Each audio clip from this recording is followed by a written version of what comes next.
समय कृत्वा लाभाला पूजयाद्यो ततो युद्धाय युज्यस्व नैवं पापमप्यसि।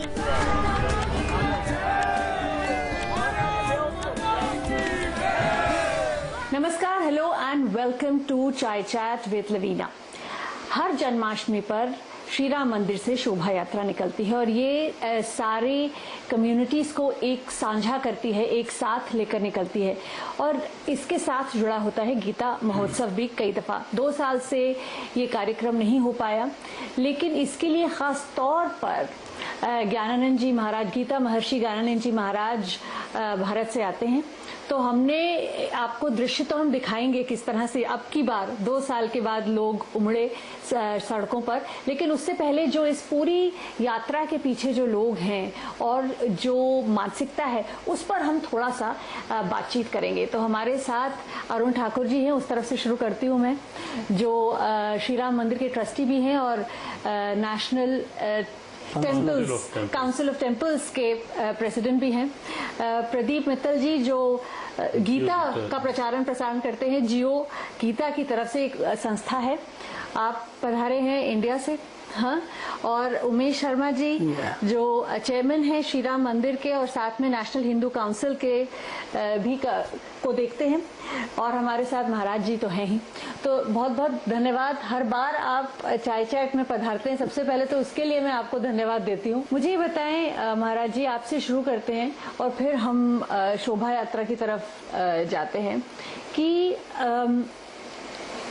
आज की तारीख में मैं हर बार आपसे पूछती हूँ ये सवाल जरूर बार बार मैं दोहराना चाहते हैं सबके लिए और अपने लिए भी, कि गीता या जो कृष्ण फिलॉसफी है उसका आज की तारीख में अब जो चल रहा है उसमें क्या क्या चीज हम सबसे ज्यादा करें जो हमें आगे ले जाएगी? वास्तव में भगवान कृष्ण का जो इस धरती पर आना है वो आना है मूल्यों की स्थापना के लिए। जो धर्म संस्थापनार्था या संभवामी युगे युगे उन्होंने कहा कि मैं धर्म की स्थापना के लिए आता हूँ, तो वहाँ धर्म का मतलब कोई मजहब, कोई रिलीजन नहीं है।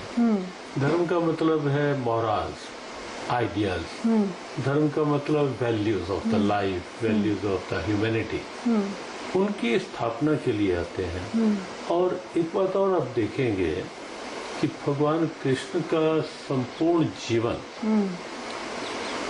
उनकी जीवन के साथ साथ उनकी प्रीचिंग्स गीता में, वो पूरी तरह आपको लगेगा कि जो प्रीचिंग्स है उनकी वही उनका जीवन है, और जो उनका जीवन है वही उनकी प्रीचिंग्स है। जैसे आज हम देखते हैं चारों ओर कहीं ना कहीं विषमताएं दिखाई दे रही हैं, कहीं ना कहीं डाइवर्सिटी में हर तरफ उलझने दिखाई दे रही हैं। फिर भगवान कृष्ण का जीवन आप देखेंगे यूनिटी का, हार्मनी का एक बड़ा अनूठा उदाहरण है। और उन्होंने कहीं भी अपने जीवन में ऊंच नीच को उस रूप में नहीं आने दिया जैसा आज समाज में कहीं कहीं दिखाई देता है। तो उन्होंने केवल ये देखा कि जिसके विचार ऊंचे हैं वो ऊंचा है, जिसके अंदर के भाव ऊंचे हैं वो ऊंचा है, वो भले सुदामा, निर्धन सुदामा क्यों ना हो, तो उनकी दृष्टि से वो ऊंचा है। और इसीलिए सुदामा के आने पर वो अपना आसन छोड़कर उन्हें ऊंचे आसन पर बिठा देते हैं और आप नीचे बैठ जाते हैं।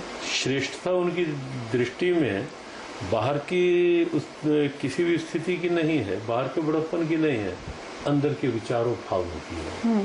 तो जो मूल्यों की स्थापना के लिए उनका जीवन है वो आज की बहुत बड़ी प्रेरणा है। जैसे एक और एक राजसूय यज्ञ में उन्हें प्रथम पूजा के लिए सबकी ओर से स्वीकार किया जाता है, तिलक किया जाता है, लेकिन वो ऊंचा आसन भी, वो बड़प्पन भी आड़े नहीं आ पाता जमीनी धरातल की सेवा में। और उसी यज्ञ में आवश्यकता पड़ती है कि विप्रजनों के भंडारे में जूठी पतले उठाने में तो ये नहीं कहते कि मैं ऊंचे आसन पर, मेरा इतना बड़ा पद और मैं ये काम करूं, तो झट से समाज के लिए आदर्श प्रस्तुत करते हैं कि बड़प्पन केवल उससे नहीं मिलेगा, बड़प्पन इससे मिलेगा जब किसी छोटे से छोटे व्यक्ति को आप अपना बना सकते हैं, छोटे से छोटे कार्य के महत्व को समझकर उसे आप कर सकते हैं। तो ये चीजें जो भगवान कृष्ण के जीवन में रही, वो आज के समाज के लिए कोई आदर्श प्रेरणाएं हैं। जब आप छोटे बच्चों से बात करते हैं या आसपास अपने देखते हैं, तो आपको सबसे ज्यादा किस चीज में ऐसा लगता है कि काश मैं इनको ये बता पाता, काश ये इस पथ पर चले? तो कोई एक ऐसा ऐसी सीख? बच्चों को आज भी हमने कुछ बच्चों से चलते चलते भी बात की, आते आते भी बात की बच्चों से। तो किसी बच्चे ने कहा कि मैं फोकस नहीं अपने आप को कर पाता। हाँ। मैं कैसे आगे फोकस कर पाऊँ, कुछ बात मुझे कहो, मैं अपने लग। तो हमने कहा सबसे पहले तो आप अपने जीवन के गोल को निश्चित करो, what's the aim of my life, purpose of my life, मेरे जीवन का उद्देश्य क्या है, और उसको सामने रख करके चलो कि मुझे मेरे उद्देश्य को अचीव करना है, एक बात है। और दूसरी बात है, उसके लिए मुझे मेरा बेस्ट देना है। भगवद गीता का सार है कि आप जहां भी हैं अपनी ड्यूटी में यदि आप अपना बेस्ट दे पाते हैं तो वो ड्यूटी आपके लिए पुरस्कार बनेगी, ड्यूटी आपका सम्मान बनेगी। लेकिन कई बार तो किसी को नहीं पता होता ना कि वो क्या जिंदगी का ध्येय ये है कि जिंदगी निकल जाती है कि मैं पैदा क्यों हुआ इस जमीन पर, ये सवाल पूछते पूछते। यही तो समस्या है ना। आप देखें, इसी समस्या में उलझे तो कहीं ना कहीं जीवन जो है बिल्कुल बेलगाम घोड़ों की तरह चलता रहता है। हाँ। पता ही नहीं कि मैं क्या कर रहा हूँ। वही तो वो उसी को तय करते करते तो जीवन तय हो जाता है। वो गीता पढ़े, इसीलिए तो उनके गीता पढ़ो, भगवान कृष्ण को अपना आइडियल बनाओ, आदर्श बनाओ, तो तब पता चलेगा ना। अब वो क्या होता है, वो कहते मुझ में लीन हो जाओ। मुझ में लीन हो जाओ का मतलब ये नहीं है कि केवल उस रूप में। मुझ में लीन हो जाओ का मतलब कि ईश्वरीय चेतना को अपना आधार बनाकर उससे कनेक्ट होके चलो। एक आत्मा, एक परमात्मा। मोबाइल अगर पावर से कनेक्ट होके चलेगा तो मोबाइल ही तो चार्ज होगा ना, पावर को क्या है उसमें। पावर तो पावर ही है। सही बात। वैसे अगर कोई उनमें लीन अर्थात कनेक्ट होके चलेगा तो उनसे ऊर्जा पा लेगा, आनंद पा लेगा, कोई नई इंस्पायरेशन से ले लेगा। यही तो है उनके लिए। इन्होंने आप शोभा यात्रा के लिए खास तौर पे आते हैं, तो मुझे बताइए कि अब की 2 साल बाद उमेश जी, हाँ जी, शोभा यात्रा की शोभा कैसे बढ़ा रहे हैं आप? हम दिखाएंगे अभी। हाँ जी, चल रहे हैं शोभा यात्रा का जो नवीना जी, आपको पता है हमारा राम मंदिर का जो उद्देश्य है, जैसे स्वामी जी ने कहा कि वसुदेव कुटुंब की तरह सभी में हम अपना परिवार देखते हैं। और आप देखेंगे कि जैसा 2019 में धूमधाम से हमने छोड़ा था, ऐसा लगेगा कि वहीं से शुरू कर दिया। अब मित्तल जी आपके पास आऊंगी क्योंकि आपसे गीता से बात करनी है और फिर मैं महाराज जी से पूछूंगी। लेकिन अरुण जी, आप तो सारे टेम्पल्स के भी हेड है, यहाँ पर चेयरमैन है। 2 साल का जो अंतराल है, हाँ, और जो भयानक स्थिति लोगों ने देखी है, कितनों ने अपने खोए, कितनों ने अपने का साथ छूटा, उस दौर से निकलने के बाद जो नया दौर शुरू हुआ है, महाराज जी से हर वक्त चर्चा इस बारे में फोन पे होती थी कि महाराज जी रोज यज्ञ कर रहे थे। कुरुक्षेत्र में रोज यज्ञ चल रहा था, हर मंदिरों में पाठ चल रहे थे, महामृत्युंजय के पाठ चल रहे थे। हम अपने लिए नहीं सोचते, हम पूरे कुटुंब विश्व के लिए सोचते हैं। और यही सब मंदिरों ने किया। सब मंदिरों में बाहर आए, सब हर कम्युनिटी बाहर आई। उन्होंने जिस तरीके से जैसे भी सेवा की जा सकती है, भोजन की सेवा है, किसी को किसी चीज की सेवा है, हर एक चीज की, जो बुजुर्ग बाहर नहीं आ सकते तो उनको मेडिसिन पहुंचाने की सेवा है, सबने अपनी अपनी जिम्मेवारी को नहीं। लेकिन मैं आप दोनों को बधाई दे दूं, और महाराज जी आपकी वजह से शायद, कि हिंदी क्लासेस आपने शुरू कर दी हैं। श्री राम मंदिर ने जो ये पहल की है, कि हमारी तो बहुत हार्दिक इच्छा रहती है कि मंदिर आस्था का केंद्र हो, वो होना ही चाहिए, लेकिन मंदिर प्रेरणा के केंद्र बने। क्या आपको लगता है बच्चे मंदिर की तरफ झुकाव है उनका? बिल्कुल झुकाव है। छुट्टी वाले दिन हर कोई अपना छुट्टी बनाना चाहता है घर पे। 5 दिन स्कूल में जाने के बाद 6ठे दिन कौन आना चाहता है? सैटरडे संडे दोनों दिन होती है, हिंदी क्लासेस होती है, और उसके अंदर जो भी ज्वाइन करना चाहता है, हमारे विभा शर्मा जी हैं जो कि इस क्लासेस को लेते हैं। हाँ। और उनसे कांटेक्ट किया जा सकता है मंदिर के माध्यम से, जब भी ज्वाइन कर सकते और अगले साल आप उनको वादा करके जाइए कि गीता की क्लासेस भी इसके साथ साथ शुरू हो जाएंगी, भले ही वो बच्चे जो निश्चित है, कुछ कुछ तो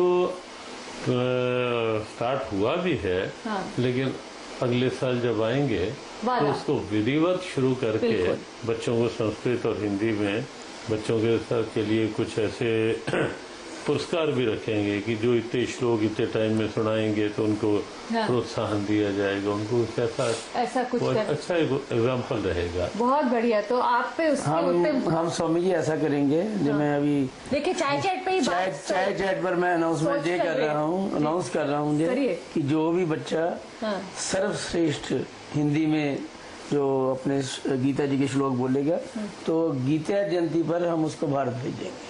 क्या बात, सम्मान करें इसके भेजेंगे। नहीं, गीता जयंती जब होगी ना भारत भेजेंगे। हाँ, भारत भेजेंगे, ठीक है। तो यही हमारा आशीर्वाद। बहुत सुंदर आपने बात, बहुत ही सुंदर बात, बहुत इस पे तालियां। तो इस पर अब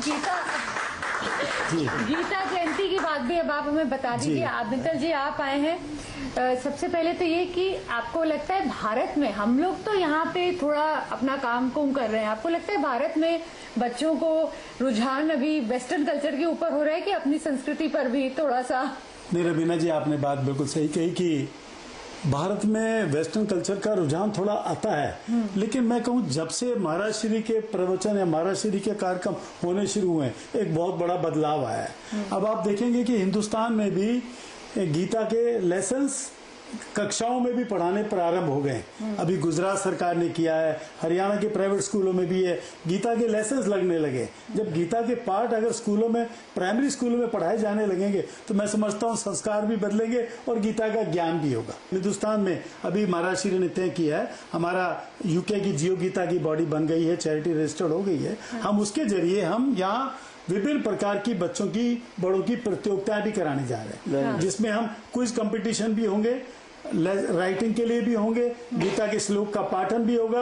और जिस प्रकार हुआ, और अभी तो उमेश जी ने घोषणा कर दी, जो बेस्ट आएगा उसको भारत का टूर ये कराएंगे, ये यहाँ से कराएंगे। और भारत में गीता के लिए जो ज्ञान होगा, चाहे वृंदावन हो चाहे कुरुक्षेत्र हो, वहाँ दर्शन कराना, जिनको ये भेजेंगे वो सारी व्यवस्था जियो गीता करेगा। क्या बात है, चाहे वो एक भेजे चाहे जितने भी भेजे। अब देखिए, अब ये ध्यान कर लीजिए, अब आप सब अपने बच्चों को हिंदी सीखने के लिए श्री राम मंदिर भेजिए सैटरडे और संडे को, और फिर जो बच्चा सबसे बेहतर करेगा उसको आप भेजेंगे भारत, और वहाँ जियो गीता जो इनकी संस्था है वो उनका ध्यान रख के, और गीता जयंती में भी उनके नहीं, अभी हम एक और महाराज श्री ने गीता पे छोटी छोटी पुस्तकें भी लिखी हैं बच्चों के लिए, हिंदी में भी, संस्कृत में भी, इंग्लिश में भी। वो हम किताबें यहाँ भेज रहे हैं। वो बिल्कुल वो हम भेज रहे हैं सारी किताबें। जो भी साहित्य उपलब्ध होगा वो यहाँ निशुल्क भेजा जाएगा।